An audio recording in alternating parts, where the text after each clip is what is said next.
Haji Rhoma Irama. Raja dangdut idola saya ini sudah sampai pada taraf hakul yakin dalam keyakinannya atas batalnya nasab Ba'alawi. Hakul yakin itu tingkat keyakinan yang paling tinggi. Itu sudah nggak ada keraguan sama sekali. 100% yakin, kin.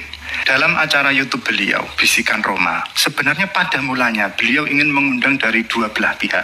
Pihak yang pro Ba'alawi maupun pihak yang anti Ba'alawi.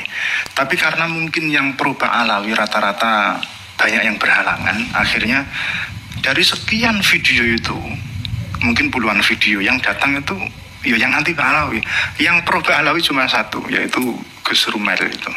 Dan mungkin karena akhirnya beliau bergaulnya dengan yang anti Ba'alawi, dan juga karena beliau punya trauma di masa lalunya dengan oknum Ba'alawi. Sudah sangat lama beliau memiliki perseteruan dengan Ba'alawi itu ternyata.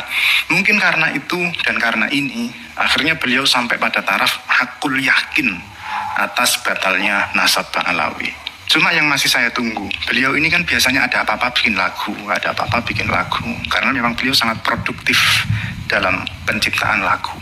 Termasuk Corona kemarin ya bikin lagu. Lagunya itu sudah ada hampir 1000 dan rata-rata saya hafal. Banyak banget. Nah sayangnya belum ada lagu tentang Ba'alawi ini. Atau mungkin sudah ada, saya belum tahu. Kalau belum ada, Bang Haji di Guru Gembul. Sebenarnya nggak semua orang yang kontra dengan Ba'alawi itu kelompoknya Kiai Imad. Nggak semuanya. Cuma karena sama-sama kontra Ba'alawi, jadi seakan-akan itu pro Kiai Imad. Padahal nggak mesti. Dan Guru Gembul diantaranya. Menurut beliau adalah orang yang merdeka, tidak berkelompok dengan siapapun. Ya kontra Ba'alawi, ya kontra aja, bukan karena Kiai Imad, bukan. Dan meskipun argumennya tidak yang kuat banget, tapi kita harus mengakui bahwa beliau yang paling kesatria, terutama dalam hal menghadiri undangan Robitoh Alawiyah.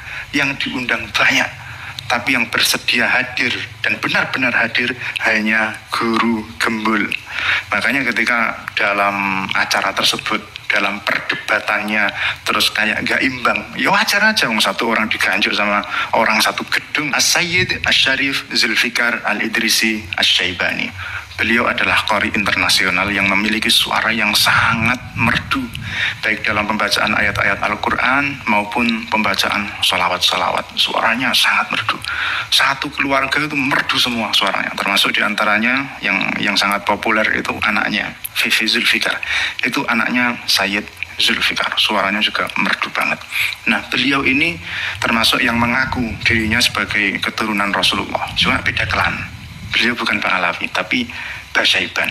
Nah, Basyaiban ini nggak diakui sama Ba'alawi. Jadi sebenarnya ya sama aja, yang satu mengakui, yang satu tidak mengakui satunya, yang satunya juga tidak mengakui satunya gitu. Cuma beruntungnya orang tidak ramai-ramai memperbincangkan klan Basyaiban. Jadi beliau lumayan terangkat dalam hal perungkatan nasab Ba'alawi ini. Dr. Sugeng Sugiyarto. Beliau orang yang sangat pintar, sangat cerdas, karena memang beliau ini adalah ahli teknik pangan. Beliau sangat menguasai tentang pangan. Beliau banyak meneliti tentang ikan. Jadi beliau tahu betul secara mendetail DNA ikan itu beliau menguasai betul. Misalnya kayak apakah DNA ikan salmon itu haplogrupnya cocok dengan DNA ikan-ikan yang ada di zaman Nabi Sulaiman. Kayak gitu. Beliau memang di bidangnya. Kiai Haji Muharrar Khudari. Beliau adalah pengarang metode Arba'in dalam ilmu alat. Metode ini, kata beliau, sudah dipelajari di ribuan pondok pesantren di Indonesia. Termasuk yang menggunakan metode ini adalah para habaib, ya orang-orang Ba'alawi itu.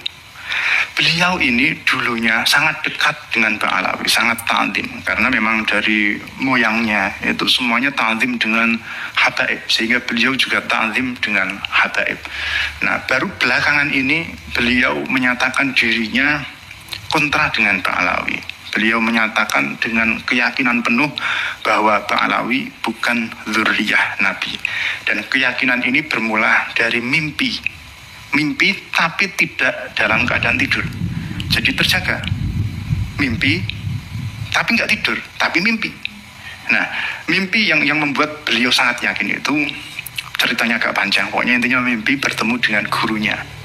Kemudian juga mimpi bertemu dengan Rasulullah, dan Rasulullah sendiri yang menyatakan bahwa Habaib ini bukan dzurriyyah Kanjeng Nabi. Itu beliau mimpi ketemu Rasulullah, tapi bukan dalam keadaan tidur, tapi mimpi, tapi enggak tidur. Beliau lumayan sering mimpi ketemu Rasulullah, dan katanya kalau memang statementnya itu salah, pasti ditegur sama Rasulullah, karena memang sering bertemu Rasulullah, dan itu bukan dalam keadaan tidur, meskipun mimpi, tapi kan nggak tidur. Jadi ya terjaga, tapi mimpi gitu. Makanya beliau itu sering pakai pakaian putih. Itu kata beliau, setiap kali bertemu Rasulullah yang tidak dalam keadaan tidur itu, setiap kali bertemu dengan Rasulullah, Rasulullah selalu memakai baju putih. Ini beda sama bestinya Gus Fuad Pleret. Kalau Gus Fuad Pleret itu ketemu Kanjeng Nabi selalu pakai batik. Cuma sayangnya nggak dijelaskan ini batik mana ini. Jangan-jangan batik Pekalongan. Ini ada videonya di channelnya Gus Fuad Pleret. Saya nggak menonton fullnya sih, hanya nonton di bagian itu saja. Bagian yang paling menarik menurut saya. Apakah beliau bohong? Belum tentu. Apakah beliau jujur? Wallahu a'lam. Tapi meskipun jujur, apakah itu benar? Belum tentu. Karena dalam medis, orang yang bermimpi tapi tidak dalam keadaan tidur, itu ada kalanya yang disebut dengan sleep paralysis. Ya barangkali beliau belum tahu, karena nggak selalu mimpi yang tidak dalam keadaan tidur itu terus sirri atau mukasafa. Itu bisa karena sleep paralysis, dan itu penyebabnya macam-macam, antara lain kurang tidur.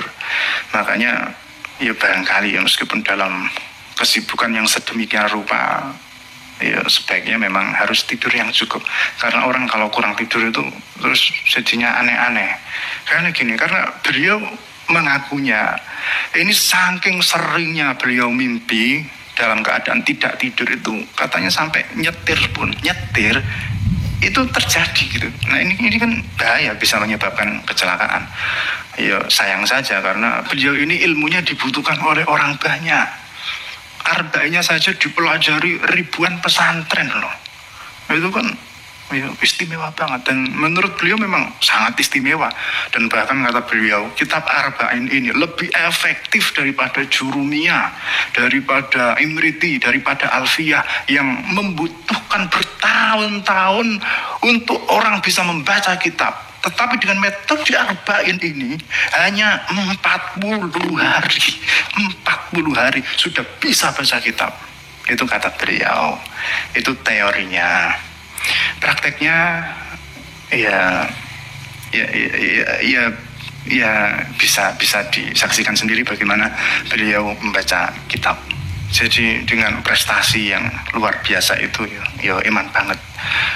Ya harus tidur yang cukup. Itu salah satu penyebabnya kenapa mimpi dalam keadaan tidak tidur itu terjadi. Penyebab lainnya ya bisa karena gangguan bipolar, atau bisa juga karena penyalahgunaan obat. Wallahu a'lam. Kiai Haji Imaduddin Utsman Al-Bantani. Sebenarnya persoalan nasab Alawi ini, perungkatannya itu sudah ada sejak lama sekali. Nah, orang yang paling berjasa dalam membuka kembali ruang perungkatan Ba'alawi ini, Kiai Imad ini melalui tesisnya. Terus terang saya sendiri belum membaca tesis beliau tentang ini, juga belum pernah mendengarkan ceramah beliau yang utuh membahas tentang ini. Tapi Kiai Imad mantap. Ini adalah sosok yang paling istimewa dalam perungkatan nasab Ba'alawi. Perdebatan yang sengit menghabiskan banyak tenaga menjadi cair dengan kehadiran beliau.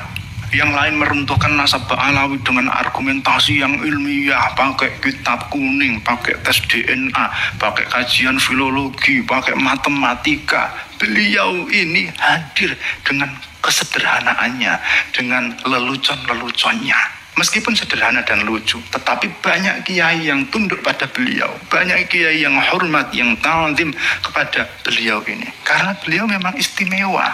Cara beliau mentransfer ilmunya, cara beliau membaiat pengikutnya itu berbeda dengan mursyid-mursyid pada umumnya. Beda. Cara beliau membaiat pengikutnya itu dari mulut ke mulut, physically mulut ke mulut, dengan kecupan.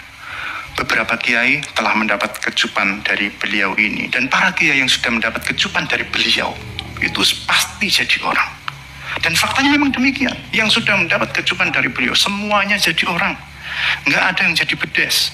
Beliau ini memang luar biasa. Beliau menguasai bahasa Suryani dan bahkan mengarang kitab berjilid-jilid dalam bahasa Suryani.